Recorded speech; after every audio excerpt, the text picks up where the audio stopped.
سلام علیکم. و علیکم السلام و رحمت الله و خوبه. برکاته. بله بفرمایید سوالتان. سوال چنین که با یک چند نفر برادر شده بودیم.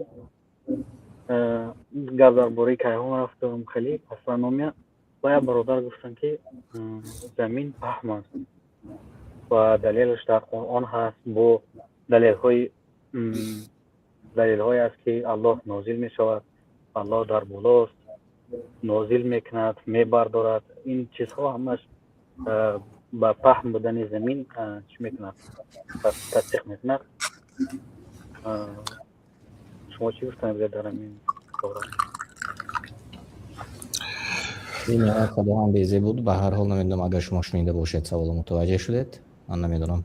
به هر حال برادر عزیز، آن چیزی که علم دنیا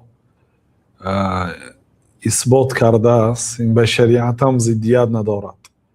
مثال آدمایی که همین گپ میگفت زمین سطح میگفته، یا امام های همین آدم ها، شخصیت هایی که اینو باور میکنن، همه ها زمین کره شکل گفتگی هست.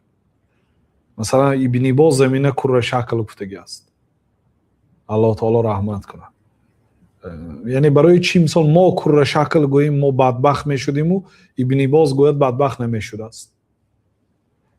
مسئله ای که اون زمین الله تعالی هموار کرده، میگه من هم جای ما حاضر هموار، همین خانه ما هموار، جایی که ما راه میگردیم هموار است.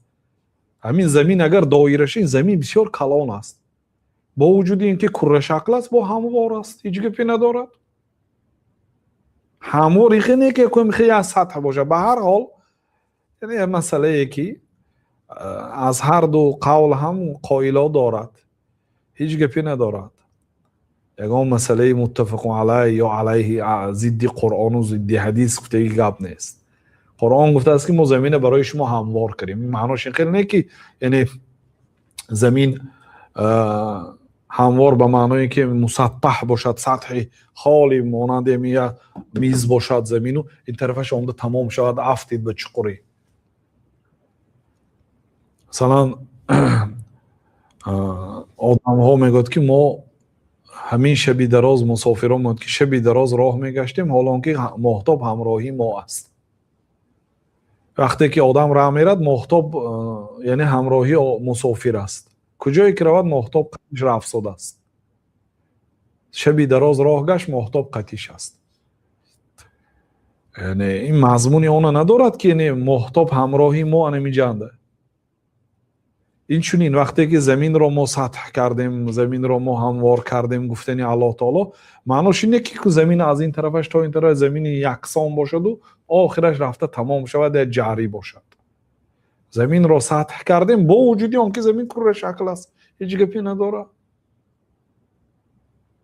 یک بار همین پیش از اون که آدم حکم کند، یک بار گرفته خواند قول علمای که کدام عالم ها مسطح گفته است و کدام عالم ها کره شکل گفته است.